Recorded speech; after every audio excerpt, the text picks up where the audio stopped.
I remember the smell of dust and smoke that evening. It clung to everything. My black dress, my daughter's hair, the very air we breathed. The sun was setting over the Wyoming hills, painting the sky in shades of amber and blood red, as they lowered my husband's coffin into the ground. The war had taken his body 6 months before we ever saw him buried. And now, the debt he left behind was taking our land. By nightfall, when the last mourner had left and the preacher had offered his empty condolences, the sheriff found me standing by the grave. He removed his hat, but his eyes held no mercy. He told me to pack what I could carry and be gone by morning. 24 hours. That's all I had left of the life I'd known. My little girl Lucy, just 5 years old, clung to my skirt with tiny fists. She looked up at me with those wide, innocent eyes and asked if her father would come home soon. My heart shattered all over again. I had no words, no comfort to give her. I simply held her close and stared at the horizon, wondering where we would go, how we would survive. That's when I saw him. A lone rider, silhouetted against the dying light. His coat was covered in desert dust, and his horse moved with the quiet confidence of a creature that had traveled far. He stopped beside us at the edge of the cemetery, and for a long moment, he simply looked at me. His eyes were dark, weathered by sun and sorrow, but there was something steady in them, something certain. Then he spoke, his voice low and deliberate. He said he would buy this land. And then he added something I'll never forget. He said the woman and child would stay. I didn't even know his name then. Didn't know if he was a savior or something else entirely. But standing there in the growing darkness, with nowhere to go and no one to turn to, I felt the wind change direction. It was subtle at first, barely a whisper against my skin. But it was there. That was the night everything changed. The night I stopped being just a widow and started becoming something more. Every story deserves to be heard. Subscribe, like, and leave a comment. Your voice keeps the past alive. Ethan Hale lived miles outside Red Creek, where the land stretched wide and empty, where the earth was dry and the nights grew colder than sorrow itself. His ranch sat at the base of the hills, a collection of weathered buildings that had seen better days. The paint had long since peeled from the main house, and the barn leaned slightly to the east, as if tired of standing upright. He was a man shaped by loss. The war had taken his wife and young son, not by bullet or cannon, but by fever that swept through the camps while he fought hundreds of miles away. When he returned, he found 2 graves instead of 2 smiles. The house that had once echoed with laughter fell silent. For 3 years, he'd lived alone with his grief, speaking only when necessary, finding what little peace he could in the rhythm of daily labor and the vast emptiness of the prairie. When Ethan brought Clara and her daughter to his ranch that first night, the neighbors began to whisper before sunrise. Word traveled fast in small towns, carried on the same wind that bent the grass. By noon the next day, every woman in Red Creek knew that the widow Morgan had moved onto Ethan Hale's property. By evening, they'd decided exactly what kind of woman would do such a thing. But Ethan didn't care about whispers or judgment. He'd learned long ago that most people's opinions weren't worth the breath it took to speak them. He gave Clara and Lucy shelter in the old bunkhouse, a sturdy building with a wood stove and windows that faced the morning sun. He helped them carry in what few belongings they had, then left them to settle in, respecting their need for privacy and space. Clara proved herself quickly. Within days, she'd begun baking bread for the ranch hands, thick, hearty loaves that filled the air with the smell of home. She mended clothes, tended a small vegetable garden, and brought order to the chaos of bachelor living. Little Lucy, meanwhile, chased chickens in the yard, her laughter ringing out across the property like a bell that had been silent for too long. The house, once as quiet as a grave, began to sound like a home again. In the mornings, Ethan could hear Lucy singing to herself as she collected eggs. In the evenings, the smell of Clara's cooking drifted from the bunkhouse, reminding him of everything he'd lost and everything that might still be possible. He didn't allow himself to hope. Not yet. But something had shifted in the air, something more than just the presence of two more souls on his land. The ranch itself seemed to breathe differently, as if it too had been waiting for life to return to its dusty corners. At night, after the work was done and the ranch hands had retired to their quarters, Ethan would sit on his porch and watch the lamp burning in the bunkhouse window. He'd see Clara's shadow moving inside, hear the soft murmur of her voice as she sang Lucy to sleep. And for the first time in 3 years, the silence didn't feel quite so heavy. He told himself it was just practical, helping a widow and child in need. But deep down, in a place he refused to examine too closely, Ethan Hale knew that the day he'd ridden past that cemetery had changed something in him too. The wall he'd built around his heart had developed its first crack, and he wasn't sure whether to patch it up or let it crumble entirely. For now, he simply watched, waited, and tried not to think about what the townsfolk were saying. Because in the end, their words couldn't change the simple truth. Clara and Lucy belonged here now, whether Red Creek approved or not. Red Creek was the kind of small town that remembered everything and forgave nothing. Founded 50 years earlier by miners and ranchers, it had grown into a community where everyone knew everyone else's business, and privacy was a luxury no one could afford. The church stood at the center of town, its white steeple visible for miles, serving as both a spiritual beacon and a reminder that someone was always watching. The women of Red Creek gathered every Sunday after service, clustering in small groups near the church steps, their voices carrying across the dusty street. They spoke in hushed tones, but their words were sharp as knives. The widow Morgan had moved in with the war hero, they said. Living in sin, they whispered, right there under God's sky. What kind of example was that for her daughter? What kind of woman would accept charity from a man without the sanctity of marriage? Mrs. Henderson, the mayor's wife, led the chorus of disapproval. She made sure everyone knew that Clara hadn't attended the last 3 church socials, and when she did come to Sunday service, she sat in the back pew with her eyes downcast, as if ashamed. The pastor himself seemed uncomfortable in Clara's presence, his sermons about righteousness and virtue taking on a pointed edge that everyone understood perfectly. Clara felt the weight of their judgment every time she entered town. She needed to sell her bread at the Sunday market. It was one of the few ways she could earn money and contribute to the household. But the simple act of setting up her table became an ordeal. Women who had once offered condolences now walked past without acknowledgement. Former friends crossed the street to avoid speaking to her. Only a few customers stopped to buy her bread, and even they did so quickly, furtively, as if purchasing goods from a social pariah might taint them by association. One Sunday afternoon, as Clara stood behind her table with only 3 loaves sold, the whispers grew loud enough to hear clearly.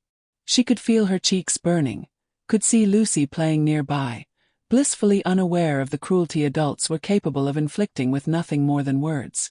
Clara's hands trembled as she began packing up early, unable to bear another moment of the sideways glances and barely concealed contempt. That's when Ethan appeared.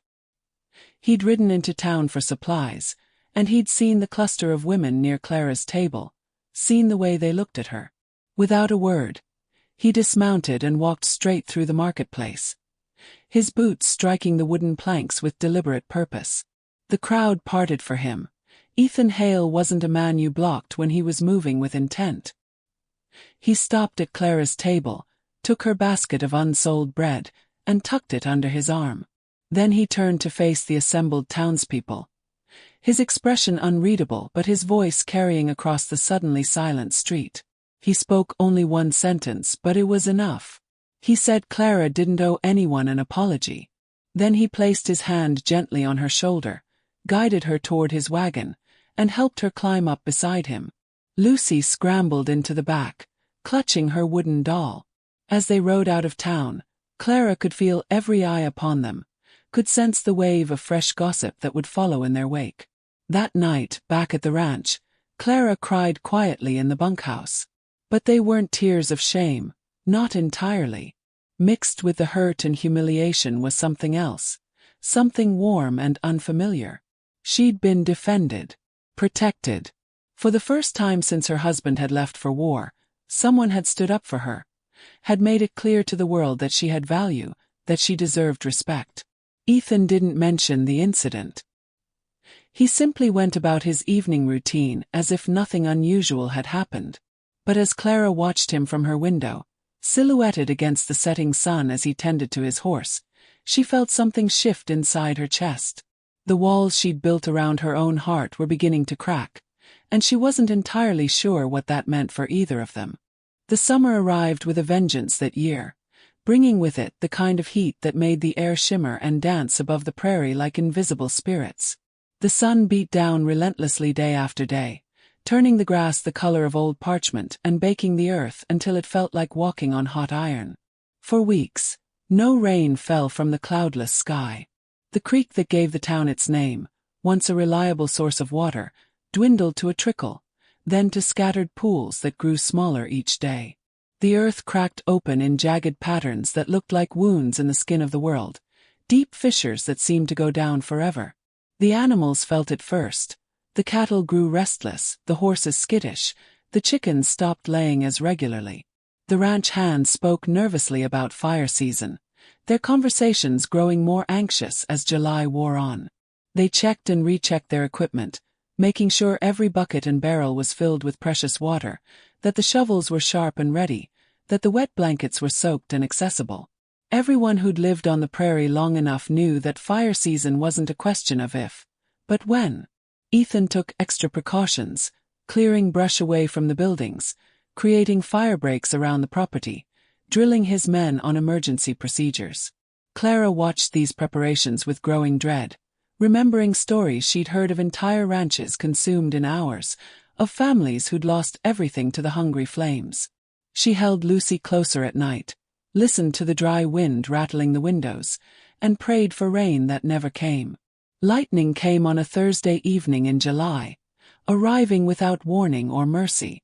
The storm rolled in from the west just as the sun was setting, all thunder and fury but carrying not a single drop of rain. The sky transformed into something biblical, purple and black clouds roiling like an angry sea, shot through with veins of lightning that crackled and split the air. The wind picked up, hot and dry, pushing tumbleweeds across the yard and making the barn doors slam against their frames. Ethan stood on his porch, watching the horizon with growing unease. His jaw set tight and his hands clenched at his sides. When the first bolt struck the far ridge, a massive fork of pure white light that connected sky to earth, igniting the dry grass instantly, he knew they were in serious trouble. The fire spread with terrifying speed, faster than anything Clara had ever witnessed. What started as a small orange glow on the distant hillside expanded rapidly, pushed by wind that seemed determined to feed the flames and help them grow. Within minutes, the entire ridge was ablaze, a wall of fire hundreds of yards wide and growing larger by the second. The flames raced toward the ranch, consuming everything in their path: grass, brush, small trees, fence posts. The smoke rose in massive columns that towered into the sky, blocking out the remaining daylight and turning the world into an orange and black nightmare. The roar of the fire was like nothing Clara had heard before, a sound that was part wind, part crackling destruction, part something almost alive and hungry. Ethan didn't hesitate. He shouted orders to his ranch hands, his voice cutting through the chaos with the authority of a man who'd commanded soldiers in wartime. They formed a defensive line, grabbing wet blankets and shovels, positioning themselves between the approaching fire and the main buildings. They worked with desperate efficiency, beating at small flames that jumped ahead of the main blaze, digging trenches, throwing dirt and water on anything that started to smoke. But it was like fighting the devil himself. Every flame they extinguished was replaced by two more. The heat was overwhelming, radiating in waves that made it hard to breathe even from a distance. The smoke was so thick it burned their lungs with every breath, made their eyes stream with tears until they could barely see what they were doing. Clara grabbed Lucy's hand and ran toward the creek, following Ethan's earlier instructions for exactly this scenario. The water, though shallow, might offer some protection if the fire overtook the ranch. Lucy was crying, terrified by the noise and the smoke and her mother's obvious fear. Clara tried to comfort her, tried to sound calm even though her own heart was pounding so hard she thought it might burst from her chest. She could feel the heat now, could see embers floating through the air like evil fireflies, landing on the ground and starting new fires wherever they touched down. They were perhaps 50 yards from the creek when Clara heard it, a sound that cut through even the roar of the approaching inferno. The desperate, terrified cry of a trapped calf, its voice high and panicked, calling for help that wasn't coming. She stopped running and looked back, her eyes searching through the smoke and chaos. There, near the eastern fence line, she could see the young animal tangled in a section of fallen fence, unable to escape the approaching wall of flames that was now less than 100 yards away and closing fast. Without thinking, acting on pure instinct and the kind of foolish courage that emerges in moments of crisis when there's no time for rational thought, Clara turned back toward the fire. She pushed Lucy toward one of the ranch hands who was running past, shouted at him to take her to the creek. Then she ran toward the trapped calf, toward the fire, not away from it. The smoke filled her lungs immediately, making her cough so hard she thought she might vomit. Her eyes watered so badly she could barely see more than a few feet ahead. The heat was incredible, pressing against her like a physical force, making her skin feel like it was burning even though the flames hadn't reached her yet. She found the calf and dropped to her knees beside it, her hands working frantically at the tangled wire that held it prisoner. The animal was thrashing in panic, making the wire tighter with every movement. Blood stained its legs where the sharp metal had cut into its flesh. Clara's fingers fumbled with the wire, trying to find where it was caught, trying to untwist the metal without causing more injury. But her hands were shaking, her vision blurred by tears and smoke, and the wire seemed impossibly tangled. The heat was overwhelming now, close enough that she could feel it singeing the hair on her arms, making her skin prickle and burn. She could hear the fire clearly now, could hear individual sounds within the larger roar, the crack of burning wood, the whoosh as the flames found new fuel, the hiss of grass turning to ash. Her vision began to blur from more than just smoke. The lack of oxygen was making her dizzy, making her movements sluggish and uncoordinated. Her legs weakened beneath her, and she knew with sudden, terrible clarity that she wasn't going to make it. She'd waited too long, gone too far into the danger zone, and now she was going to die here, trying to save a calf while her daughter watched from the creek. The thought filled her with such profound regret that it was almost worse than the fear of the flames. Then, through the smoke and chaos, through the orange glow and the roaring wind, Ethan burst through the fire wall itself like something out of a nightmare or a legend. His shirt was smoking, small flames licking at the fabric which he'd soaked in water. His face was covered in soot and sweat, his eyes streaming, but they were clear and focused entirely on her. He didn't waste time with words or questions or recriminations for her foolishness. He simply dropped to his knees beside her, pulled his knife from his belt, and slashed through the tangled wire with several powerful cuts, freeing the calf which immediately bolted toward safety on wobbling legs. Then, in one powerful motion, Ethan lifted Clara into his arms as if she weighed nothing at all. He turned and ran, his boots pounding the ground, his breathing labored but steady, his arms locked around her like iron bands. She could feel his heart hammering against her side, could hear his breathing becoming more ragged with each step, could sense the desperate strength in his arms as he held her close and refused to let go. Behind them, the fire roared in what sounded like anger at losing its prey. They'd covered perhaps 30 yards when a massive section of fence, weakened by fire and finally giving way to the heat, crashed down exactly where they'd been standing just moments before. The impact sent up a shower of sparks and burning debris, and the heat wave that followed nearly knocked Ethan off his feet. But he kept running, kept moving, didn't stop until they'd cleared the immediate danger zone and reached the area where the ranch hands had managed to establish a firebreak. For several minutes, neither could speak. They simply collapsed together on the ground, lying on the cooling grass on the safe side of the firebreak, coughing and gasping, their lungs burning from smoke inhalation, their bodies trembling with exhaustion and the aftershocks of adrenaline. Above them, the sky glowed red and orange, the smoke so thick it had turned the stars invisible. The ranch hands continued their desperate battle against the flames, and slowly, painfully, they began to win. The firebreaks held. The wind, as if exhausted by its own fury, began to die down. The main buildings were spared, though the damage to the outer areas was extensive. When they finally could breathe without coughing, when the immediate crisis had passed and it was clear the main buildings would survive, Clara and Ethan sat up slowly, still side by side, their shoulders touching.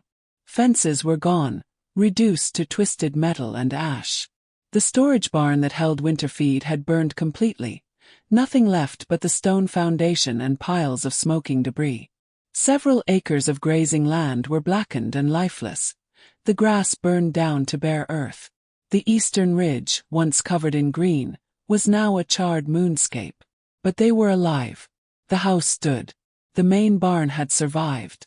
The animals, frightened but unharmed, were gathering in the safe zones. As the adrenaline faded and the reality of what had almost happened settled over them like a heavy blanket, Clara began to shake. Not from cold. The night air was still warm with residual heat from the fire, but from the delayed shock of how close she'd come to dying, of how easily she could have left Lucy an orphan. Ethan noticed immediately and without a word, put his arm around her shoulders, pulling her close against his side. She didn't resist, didn't pull away. She simply leaned into his strength, letting him anchor her to the world. Neither spoke for a long time. The silence between them said everything that words couldn't, acknowledged the fear, the relief, the gratitude, the unspoken realization that they'd almost lost something precious before either had fully admitted it existed. The silence acknowledged that Clara had been willing to die to save a helpless creature, and that Ethan had been willing to die to save her. These weren't small things. These were the kind of moments that revealed who people truly were, beneath all the careful walls and protective distance. When Clara finally looked at Ethan, really looked at him, she saw something in his eyes that made her breath catch in her throat. It wasn't just concern or relief or even gratitude that she'd survived. It was something deeper, something that had been growing quietly in the spaces between their days. In the mornings when she'd bring him coffee, in the evenings when they'd sit on the porch and watch the sunset, in all the small, ordinary moments that had been building toward something extraordinary. It was there in his eyes now, impossible to ignore or deny or pretend didn't exist. And when he looked back at her, his soot-stained face illuminated by the dying embers of the fire, she knew he saw the same thing reflected in her own eyes. The careful distance they'd maintained, the proper boundaries, the insistence that this was just a practical arrangement, all of it had been burned away as surely as the grass on the eastern ridge. The fire had burned away more than just grass and wood and fencing. It had burned away the last of their carefully maintained distance, leaving behind something raw and honest and impossible to deny. Something that neither of them had been looking for, but both had desperately needed. Something that felt like the beginning of everything that mattered. With the ranch half burned and the building still too hot to approach safely, there was nothing to do but wait for dawn. Ethan built a small fire in the pit behind the main house, a controlled flame, carefully tended, unlike the monster they'd just battled. The ranch hands gathered there initially, talking in low voices about the damage and what would need to be rebuilt, but gradually they drifted away to check on the livestock and assess the full extent of the loss. Eventually, only Clara and Ethan remained by the fire. Lucy had fallen asleep in the wagon, exhausted by fear and relief, her small body curled around her wooden doll. Clara had covered her with a blanket and left her to rest, then returned to the warmth of the flames, too keyed up to sleep despite her own exhaustion. Ethan opened a tin of beans. Not much of a meal, but it was something. He handed her a spoon and they ate in companionable silence, the kind of quiet that feels natural rather than awkward. The beans were cold and simple, but they tasted better than any fancy meal Clara could remember. Perhaps it was the relief of survival, or perhaps food always tasted better when shared with someone who just risked their life for you. After a while, Ethan spoke. His voice rough from smoke but steady. He said sometimes you had to lose everything before you could start again. He stared into the flames as he spoke, as if seeing something in the dancing light that Clara couldn't perceive. It wasn't self-pity in his voice. It was something harder earned, something like wisdom bought at a terrible price. Clara looked at him, then really looked at him. Saw the lines around his eyes that spoke of years spent squinting into the sun and grief. Saw the strong hands that had built this ranch from nothing and had carried her from fire without hesitation. Saw the man behind the silence, the heart behind the walls. She whispered, so softly he almost didn't hear, that maybe this was their beginning. Maybe everything that had brought them to this moment, the losses, the judgment, the struggle, had been necessary. Maybe they'd both needed to have everything stripped away so they could find what actually mattered. For the first time since Clara had known him, Ethan smiled. Not a polite expression or a brief acknowledgement, but a real smile that transformed his entire face, making him look years younger and infinitely less burdened. It was like watching the sun break through storm clouds, unexpected and beautiful and full of promise. Above them, the stars emerged as the smoke finally cleared, more brilliant than Clara had ever seen them. The Milky Way stretched across the sky like a river of light, and shooting stars traced brief, bright paths through the darkness. It felt like the universe itself was bearing witness to their moment, approving of this quiet understanding passing between two wounded souls. They talked through the night, sharing stories they'd kept locked away. Ethan spoke of his wife and son, of the guilt he carried for not being there when they needed him, of the empty years since. Clara told him about her marriage, about the loneliness that had existed even before her husband left, about the terror of being left alone with a child and no means to provide for her. As dawn approached, painting the eastern sky in shades of pink and gold, they both fell silent again. But it was different now. They'd crossed some invisible threshold, moved from strangers who shared space to something more complicated and infinitely more precious. Neither was quite ready to name what they were becoming to each other, but they both felt it, solid and real as the ground beneath them. The stars faded as daylight returned, but their message remained. Some things were meant to survive, to shine through the darkness, to guide travelers home.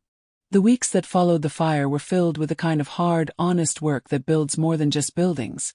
It builds character, community, and connections that last in ways no dramatic gesture ever could.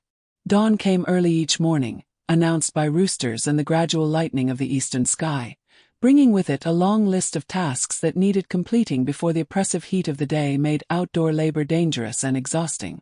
Ethan and Clara fell into a rhythm during these weeks, working side by side with an ease that surprised them both, their movements becoming synchronized in the way that happens when people spend every waking hour together with shared purpose.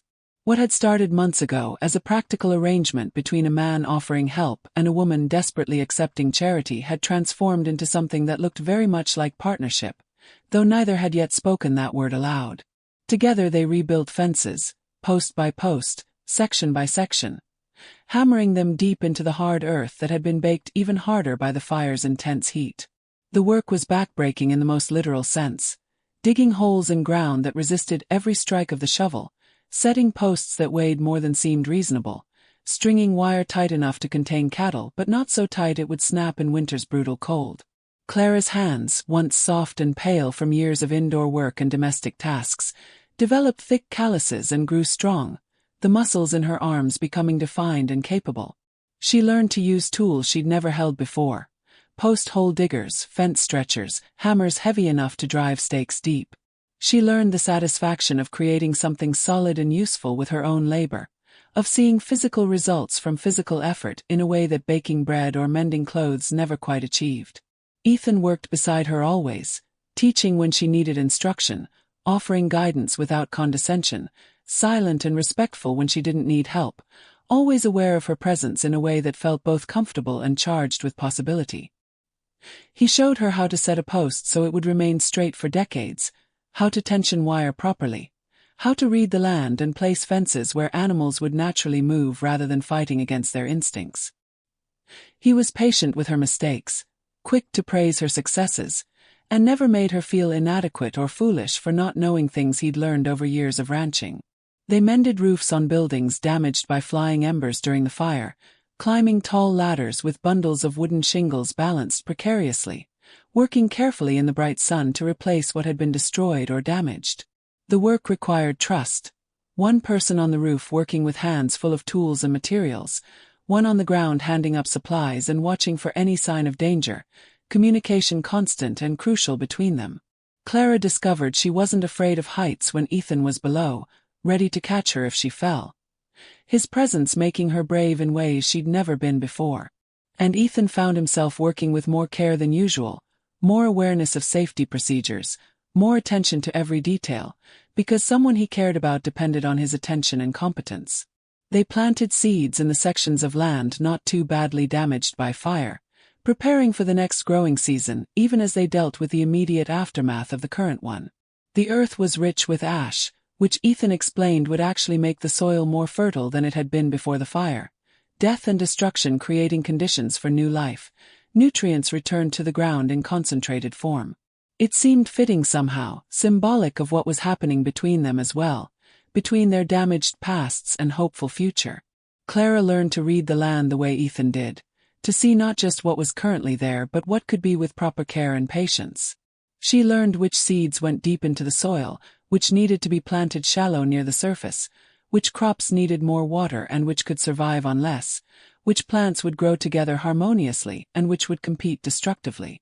She learned the patience required to plant something you wouldn't harvest for months, the faith in future results that farming demanded from everyone who practiced it. The physical labor was exhausting but also strangely satisfying. Clara would collapse into bed each night with muscles aching in places she hadn't known she had muscles. Her hands sore despite the developing calluses, her skin sunburned despite her efforts to stay covered. But she also felt a sense of accomplishment, of having earned her place here through work rather than charity, of contributing meaningfully to the ranch's recovery and success. She was no longer just a widow accepting help but a partner in building something lasting. On Sundays, Clara took her bread to the market in Red Creek, loading her wagon with loaves she'd baked through the week, and slowly, painfully, tentatively, the townsfolk began to soften toward her. The fire had been visible from town, the smoke cloud enormous and terrifying, blotting out the sun for hours. Word had spread quickly about how close the Hale ranch had come to being completely destroyed, about Clara's foolish but admirable bravery in running back toward the flames to save a trapped calf, about Ethan risking his own life without hesitation to save hers. The story had grown somewhat in the telling, as stories always do when passed from person to person, acquiring dramatic embellishments and emotional weight. But the core truth remained unchanged and powerful. These weren't people living in sin or flouting community standards, but people surviving together against difficult odds, building something honest and good from the ruins of their separate losses. Mrs. Henderson was the first to break the social embargo, appearing at Clara's market table on a bright Sunday morning in late summer with a carefully neutral expression that betrayed nothing of what she was thinking or feeling. She examined the bread with exaggerated attention, picking up loaves and inspecting them as if she were evaluating precious gems rather than simple food. She purchased 3 loaves without meeting Clara's eyes directly, paying in silence, then paused before leaving, in a voice just loud enough to carry to the other women watching from nearby stalls, and Clara was certain this was deliberate, that Mrs. Henderson knew exactly who was listening. She said the bread was the best she'd ever tasted and she'd be back next week for more, possibly for additional loaves if Clara could spare them.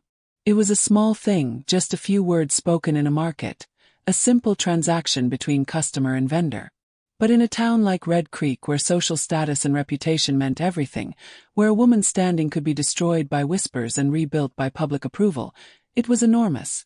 A public declaration that Clara was acceptable again, that her social exile was ending by official decree from the wife of the most important man in town. Mrs. Henderson had spoken, and others would follow her lead as certainly as water flows downhill. Others did follow, as people in small towns often do when social hierarchy establishes new patterns. The purchases increased steadily week by week, the conversations at her table grew longer and more genuine, the smiles became real rather than forced and uncomfortable. No one apologized directly for the months of judgment and cruelty. Proud people rarely acknowledge their mistakes so openly, especially when those mistakes were collective rather than individual. But the softening was real and unmistakable, and Clara accepted it gratefully without demanding more than people were capable of giving. She'd learned through hard experience that sometimes you had to accept what people could offer rather than demanding what you deserved, that grace given freely was often more valuable than justice extracted reluctantly. Lucy flourished during these weeks of rebuilding and renewal, growing browner and stronger under the relentless prairie sun. her pale city skin transforming into the healthy tan of a child who lived outdoors.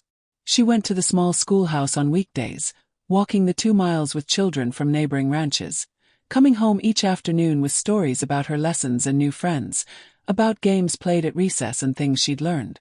She was reading now with increasing fluency, sounding out difficult words at the dinner table with fierce concentration, proud of each new achievement and eager to demonstrate her progress. She helped with age-appropriate chores, collecting eggs from somewhat hostile hens, feeding chickens who pecked at her feet, watering the vegetable garden with a bucket that seemed almost too large for her small frame. She called Ethan Mr. Hale still, maintaining that formal distance, but with increasing affection evident in her tone and the way she sought his approval for things she'd done. And he responded to her with a gentleness that made Clara's heart ache in the best possible way, treating her questions seriously and her ideas with respect. When the wind blew through the wheat they'd planted in the recovered sections of land, creating waves of gold that rippled like water under the sun, like an ocean somehow transplanted to the prairie, Ethan would pause in whatever work he was doing and glance at Clara across the field. And in those moments his heart, once buried with the war, sealed away carefully with his grief, protected by thick layers of solitude and deliberate sorrow, began to stir again, to wake from hibernation, to remember what it felt like to be alive rather than just existing. It was frightening and exhilarating in equal measure, this feeling of coming back to life after years of emotional death. Like blood returning to a limb that had fallen asleep, it was painful but necessary, uncomfortable but ultimately healing, something you had to endure to regain full function. Clara felt it too, this gradual awakening of emotions she'd thought permanently dormant. She'd catch herself humming while she worked, old songs she hadn't thought about in years suddenly returning to her memory and demanding voice. She'd find herself looking forward to meals not because she was particularly hungry but because it meant sitting across from Ethan at the table, sharing the day's events and small observations. Hearing his voice even when he said nothing particularly important or profound. She noticed small things about him that she'd somehow missed before. The way he was always gentle with the horses, speaking softly and moving slowly around them. The way he never raised his voice to Lucy even when the child was being difficult or deliberately disobedient. The way his eyes softened perceptibly when he looked at the land he'd built from nothing through years of solitary labor. The evenings became her favorite time of day, when the hard work was finished and the three of them would gather on the porch as the sun set over the distant hills in spectacular displays of color. Sometimes they talked, sharing thoughts and stories, learning more about each other through accumulated small revelations. Sometimes they sat in comfortable silence, the kind that exists only between people who don't need to fill every moment with words. But always there was a sense of rightness, of pieces fitting together in a way they hadn't before, of belonging to something larger than any individual. Lucy would play in the yard with increasing confidence and imagination, her laughter floating up to them on the evening breeze, and Clara would feel Ethan's presence beside her like warmth from a fire, comforting, necessary, essential, home. One evening in early autumn, as they watched the sunset paint the sky in impossible colors that seemed too beautiful to be real, deep purples and brilliant oranges and shades of pink and gold that no painter could adequately capture, Ethan reached over slowly and took Clara's hand in his. It wasn't the first time they'd held hands since the night of the fire, but something felt fundamentally different about this particular moment. More deliberate, more meaningful, more like a declaration than a casual gesture. He didn't look at her directly, just kept his eyes fixed on the horizon where sun met earth, but his thumb traced small gentle circles on the back of her hand, a gesture so tender and intimate it made her throat tighten with emotion she couldn't quite name. "We're going to make it," he said quietly, his voice barely above a whisper but absolutely certain. And Clara knew immediately that he wasn't just talking about the ranch or the recovery from the fire or the successful harvest they were anticipating. He was talking about everything, the judgment they'd endured, the grief they carried, the careful building of something new from the ashes of what they'd both lost. He was talking about them as a unit, about their future together, about the possibility of happiness that neither had expected to find again after their respective losses. "Yes," Clara whispered back, her voice certain despite the tears that threatened to spill over, despite the emotion that made speaking difficult. "We are." And in that moment, with Lucy's laughter floating in the air like music and the setting sun painting everything in shades of gold, with Ethan's hand warm and solid in hers and the prairie stretching endlessly before them full of promise, Clara believed it absolutely and without reservation. They were going to make it through whatever challenges came next. Not just survive in the minimal sense, but actually live in the fullest sense. Not just exist day to day, but build something genuinely worth having. Together they were going to make it, because they'd already survived the worst imaginable circumstances and come out stronger and more connected on the other side. The trouble arrived on a Tuesday morning in early fall, when the leaves were just beginning to turn and there was a crispness in the air that promised winter's approach. Clara was in the garden, harvesting the last of the season's vegetables, when she heard the sound of horses approaching. Multiple riders, moving with purpose rather than the casual pace of friendly visitors. Thomas Morgan rode at the head of the group, flanked by the sheriff and 2 deputies.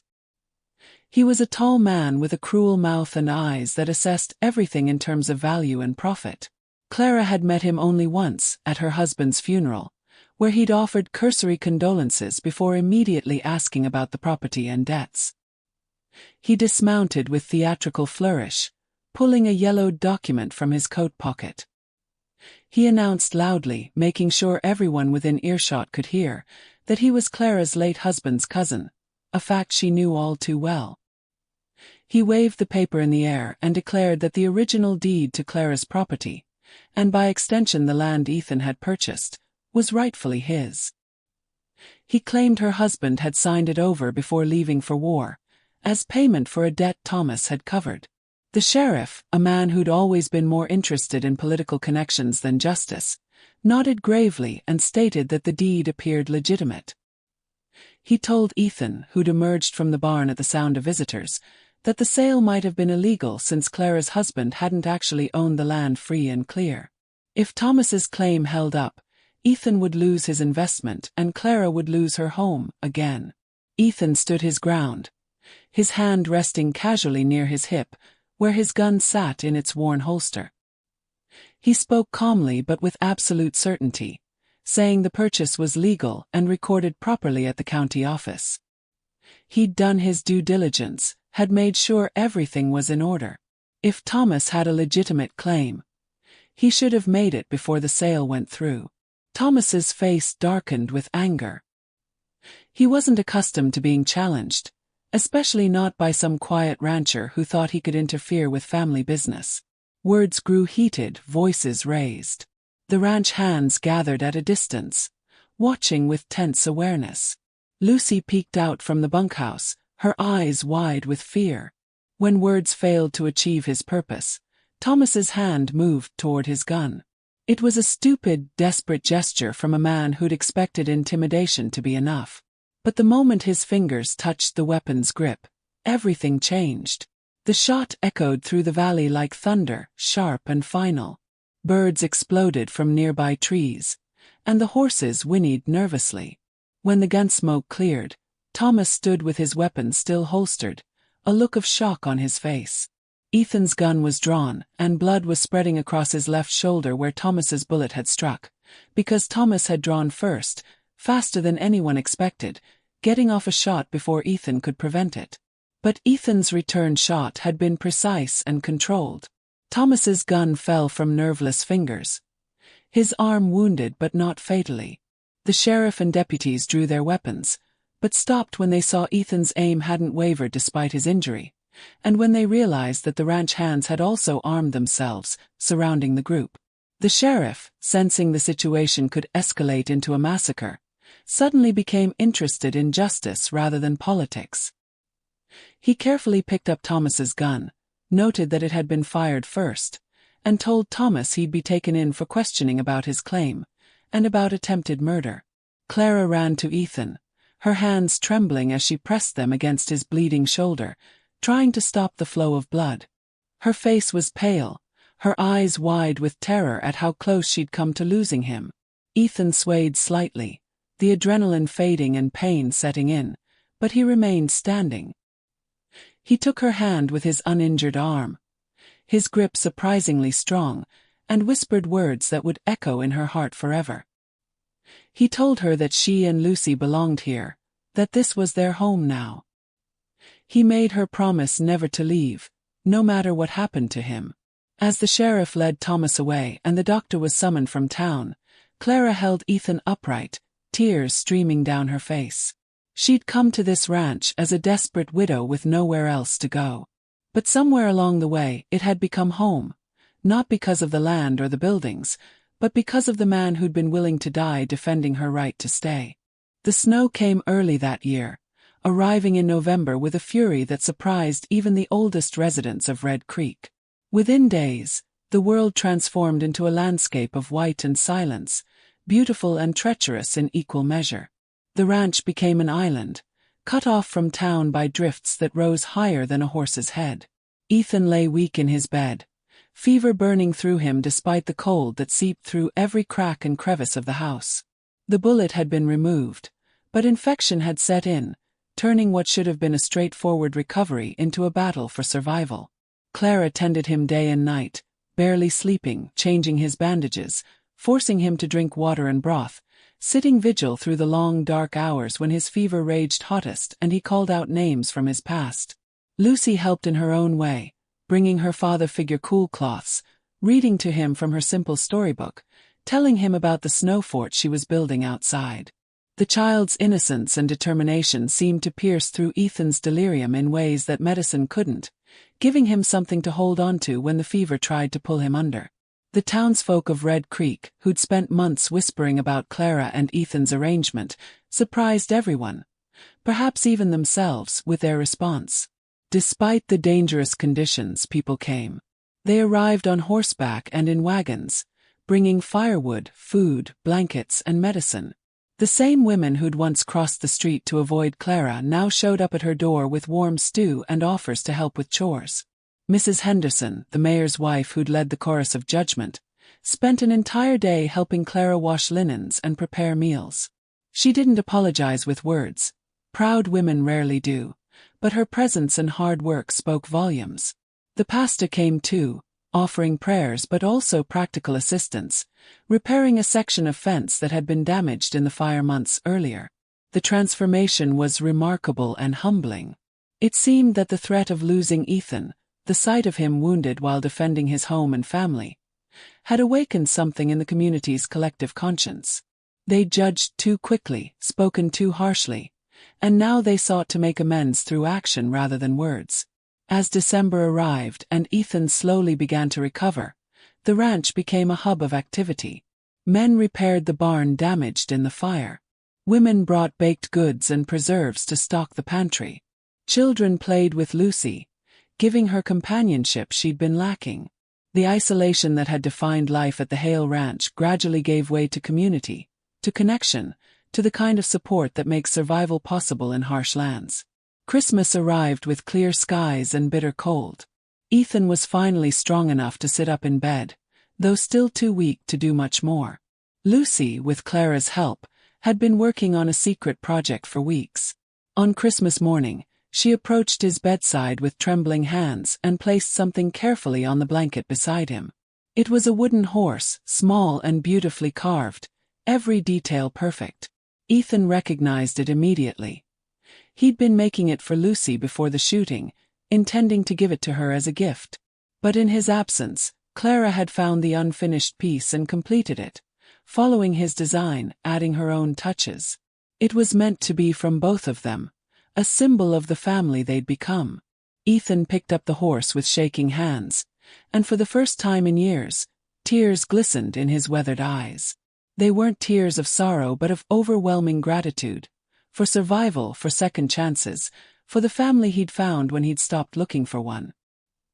He pulled Lucy close, and Clara sat beside them, and for a long moment, the three of them simply held each other while snow fell softly outside the window.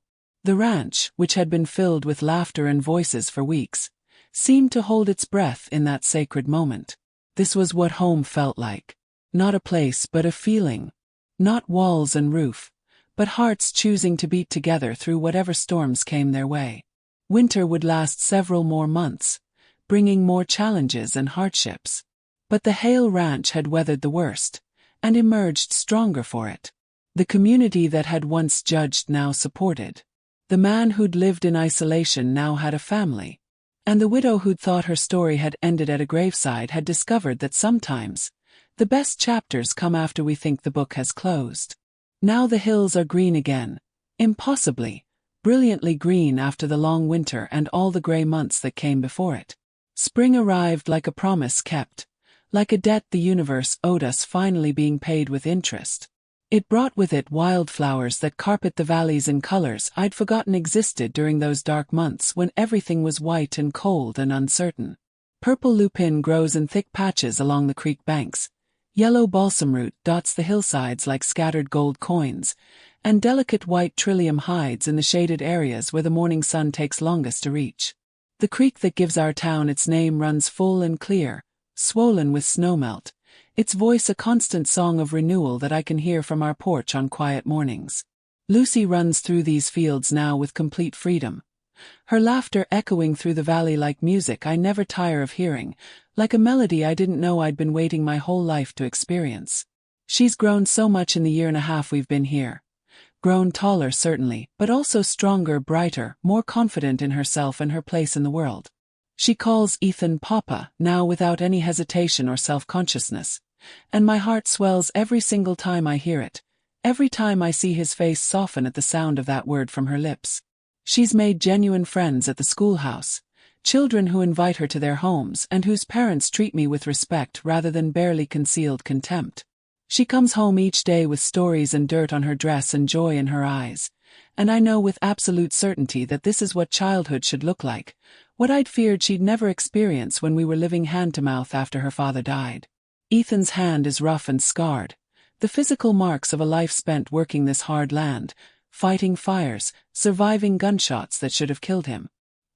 His shoulder still bothers him when the weather changes, a permanent reminder of the day he stood his ground for us, the day he bled in the dirt of his own property defending our right to stay. On cold mornings I can see him favor it slightly, can see the way he moves more carefully when lifting heavy loads. But when he holds my hand, and he does now, openly, without any hesitation or shame or concern about who might see, it feels like home. Not the home I lost when my first husband died, not the life I thought I'd have, but something better. Something chosen rather than inherited or assumed or fallen into by default. We married in the spring just a few weeks ago, when the wildflowers were at their peak and the world felt new and full of possibility. It was a quiet ceremony here at the ranch, nothing fancy or elaborate or expensive. No white dress ordered from back east, no dozens of guests, no elaborate decorations or expensive food. Just vows spoken honestly under an open sky, with God and prairie and a few close friends as witnesses. The pastor officiated, the same man who'd spent days helping us through Ethan's illness, who'd seen us at our worst and decided we were worth supporting.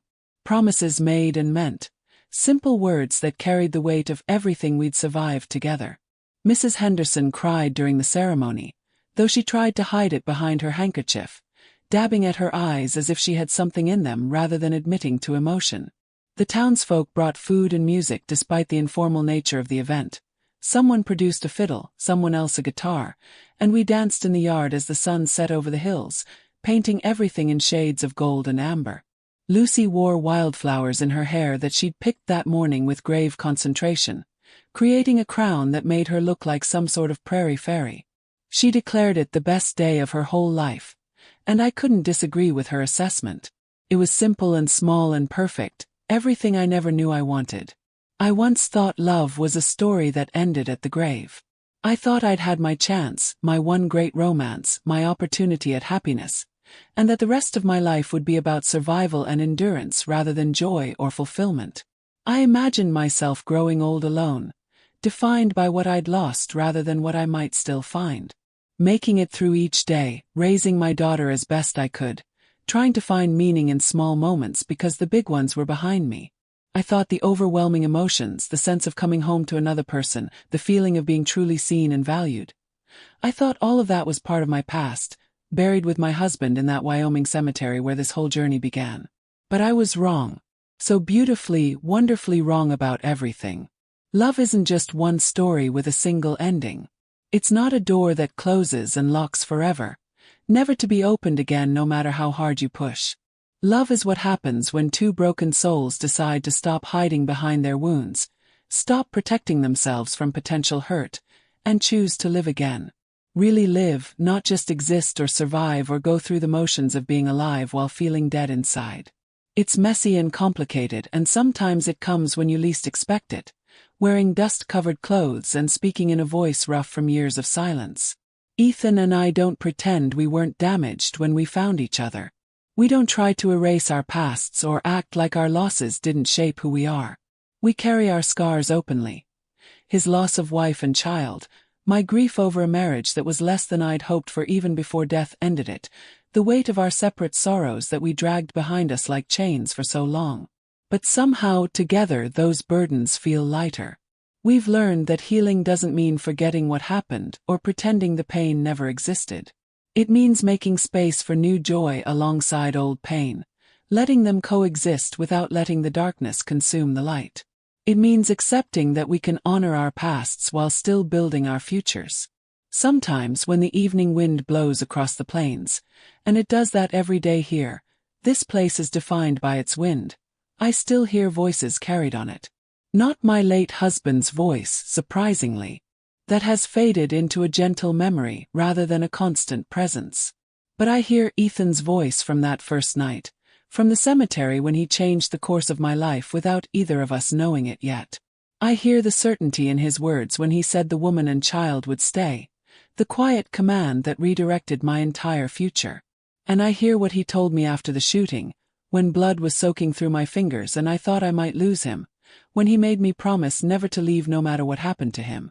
Both statements are etched in my memory like words carved in stone, proof that words spoken at the right moment, in the right way, can alter everything that comes after. But the words I hear most clearly these days, the ones that matter most in the daily reality of living, are simpler and more ordinary. They're the everyday words that most people take for granted. Good morning, how did you sleep? I'll fix that fence today. Dinner smells wonderful, thank you, I love you. It's the ordinary moments that build a life I've discovered, not the dramatic ones that make good stories. The drama gets you through the crisis, pushes you to act, forces decisions that need making. But it's the quiet mornings and comfortable silences, the shared coffee at dawn and hands held across the table, the small kindnesses and patient understanding.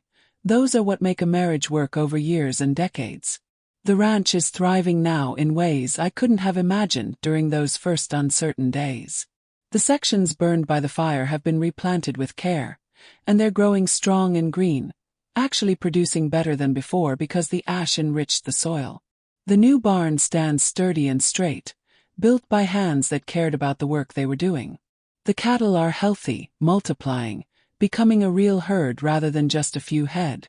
The chickens are laying consistently, giving us more eggs than we can use and some to sell in town. The garden is producing more than we can eat. Tomatoes, beans, squash, greens, and I've learned to can and preserve so nothing goes to waste. Ethan hired 2 more ranch hands as the operation expanded, good men who work hard and treat Lucy with kindness and respect. They're young, still learning, but willing and eager. They live in the bunkhouse where Lucy and I first stayed, and sometimes in the evenings I'll look across the yard and see lamplight in those windows and remember how it felt to arrive here desperate and uncertain, dependent on the charity of a stranger. Feels like a different lifetime, like something that happened to someone else entirely.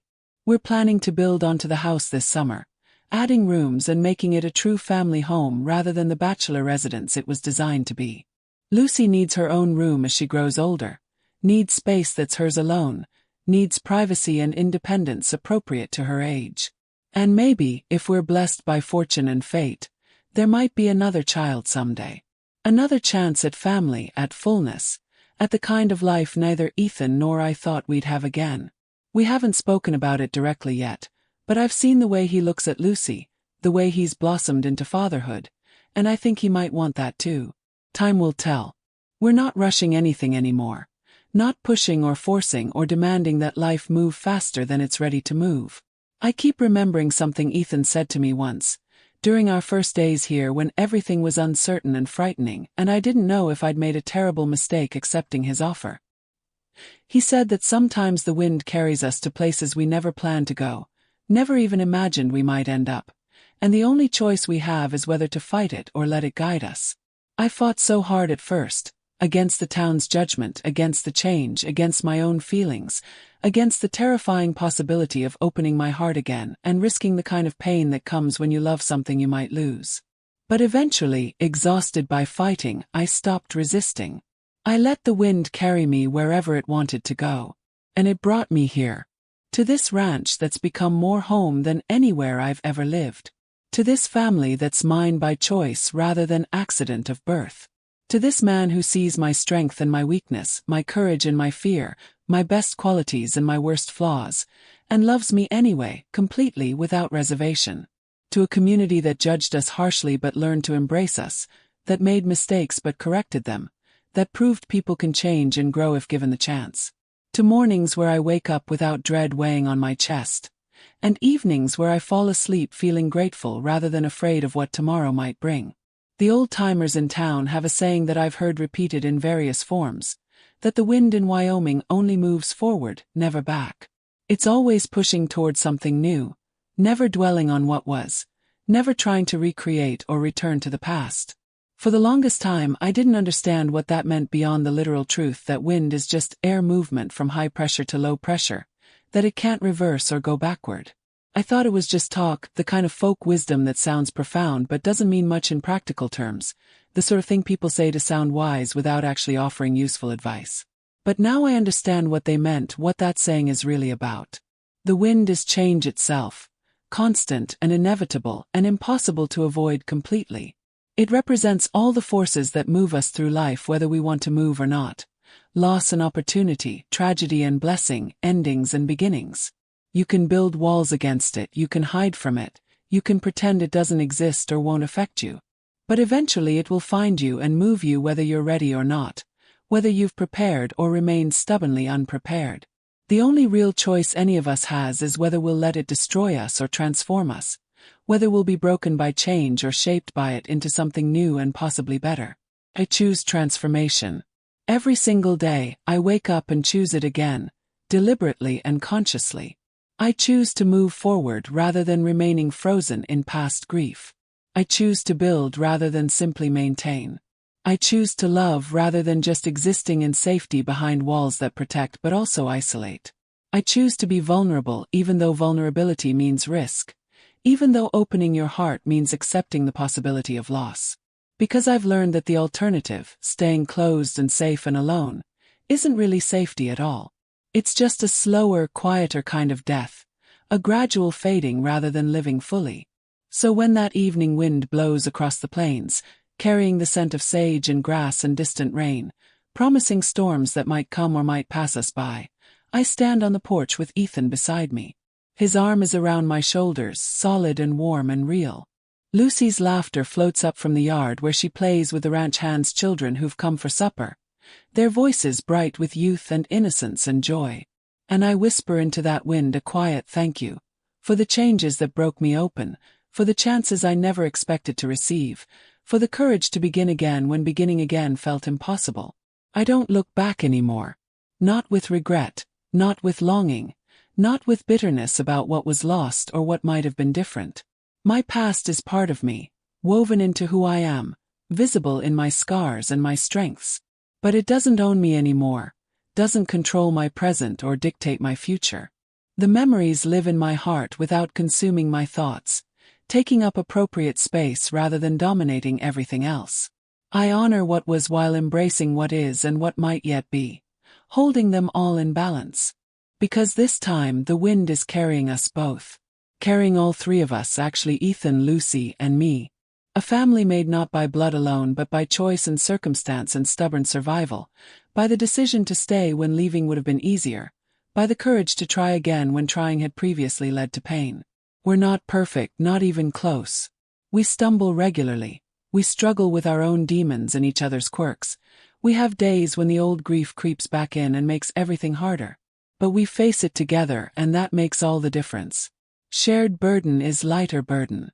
Shared joy is multiplied joy. Shared life is fuller life. The hills are green, the sky is wide and endless, and my heart is full in ways I'd forgotten hearts could be. This is not the ending I expected or planned for, or even dreamed about during those dark months after my first husband's death. But it's the one I needed, the one that was waiting for me if I could just find the courage to reach for it. Not a fairy tale with simple happiness and no complications. Not a story where everything is easy once love arrives. But something richer and more real and more valuable. A life built from ashes and determination, from loss and hope, from the courage to let the wind carry you forward into uncertain territory. And forward is where we're heading. Always forward into whatever comes next. Into new seasons and new challenges. New joys and inevitable sorrows. The whole messy, beautiful complexity of living rather than merely surviving. The wind only moves forward, and so do we. Together. Always together. That's the promise we made. The vow we keep renewing with each sunrise. Forward into spring, into summer, into all the seasons yet to come. Forward into life.